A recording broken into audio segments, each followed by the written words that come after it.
यह तो जग जाहिर है कि जो आदमी समय का उपयोग नहीं जानता वह कभी सफल भी नहीं होता। शायद इसीलिए आलस्य ही मनुष्य के शरीर का सबसे बड़ा शत्रु है। बात बहुत पहले की है। गौतम बुद्ध के अनुयायियों में से एक अनुयायी बहुत आलसी था। वह यह मानता था कि जो भी होता है भाग्य से ही होता है। वह हर समय आज का काम कल पर टालता रहता था। बुद्ध अपने सभी अनुयायियों की तरह उससे भी बहुत स्नेह रखते थे। वह चाहते थे कि उसकी काम को टालने की आदत छूट जाए। एक दिन बुद्ध ने अपने उस अनुयायी को एक कथा सुनाते हुए कहा, वन में स्थित एक आश्रम में एक ज्ञानी साधु रहा करते थे। ज्ञान प्राप्ति की लालसा में दूर दूर से छात्र उनके पास आया करते थे और उनके सानिध्य में आश्रम में ही रहकर शिक्षा प्राप्त किया करते थे। आश्रम में रहकर शिक्षा प्राप्त करने वाले छात्रों में से एक छात्र बहुत आलसी था। उसे समय व्यर्थ गंवाने और आज का काम कल पर टालने की बुरी आदत थी। साधु को इस बात का ज्ञान था, इसलिए वे चाहते थे कि शिक्षा पूर्ण कर आश्रम से प्रस्थान करने के पूर्व वह छात्र आलस्य छोड़कर समय का महत्व समझ जाए।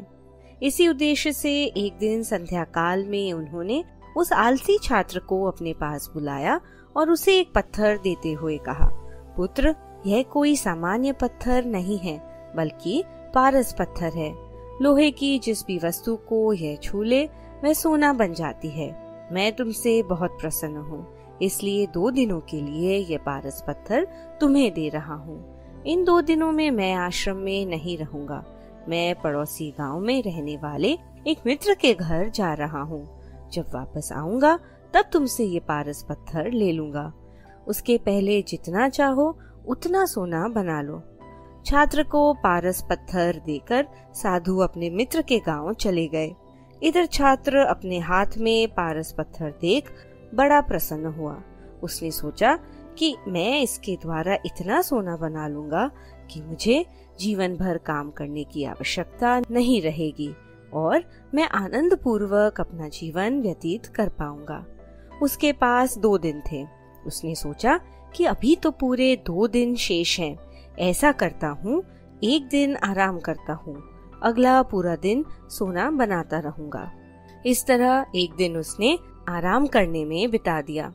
जब दूसरा दिन आया तो उसने सोचा कि आज बाजार जाकर ढेर सारा लोहा ले आऊंगा और पारस पत्थर से छूकर उसे सोना बना दूंगा।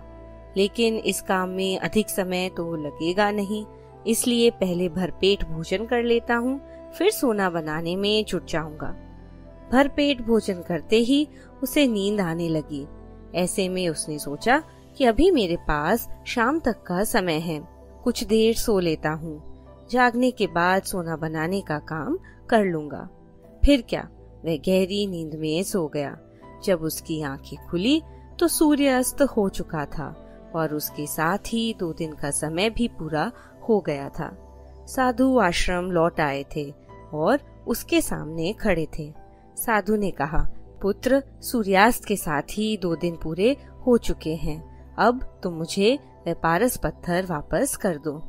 छात्र क्या करता?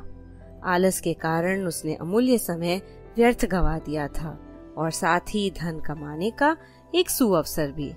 साधु को पत्थर देते हुए छात्र ने कहा, मगर मैंने तो सोना बनाया ही नहीं।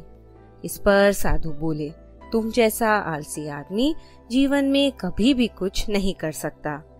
तुम्हारी जगह कोई और होता तो वह ना जाने कितना सोना बना लेता। छात्र को अपनी भूल का एहसास हो गया था और उसे समय का महत्व भी समझ में आ गया। वह पछताने लगा और उसी क्षण निश्चय किया कि वह अब कभी आलस नहीं करेगा। यह कहकर बुद्ध ने अपनी कथा समाप्त की। अनुयायी अब बुद्ध के कथा कहने का तात्पर्य समझ गया था। वह जान चुका था कि अगर वह अपने जीवन में आलस करता रहेगा या काम को टालता रहेगा तो कभी भी सफल नहीं हो पाएगा। उसने बुद्ध के सामने शपथ ली कि वह आज के बाद आलस त्याग देगा। मित्रों, ये छोटी सी कहानी हमें ये सिखाती है कि समय अमूल्य है। हमें इसे व्यर्थ नहीं गंवाना चाहिए, क्योंकि एक बार हाथ से निकल जाने पर समय कभी भी दोबारा वापस नहीं आता।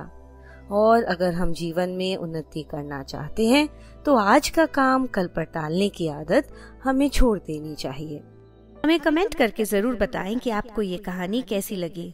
लाइक बटन जरूर दबाएं और ऐसी इंस्पायरिंग कहानियाँ सुनने के लिए इस चैनल को सब्सक्राइब करें।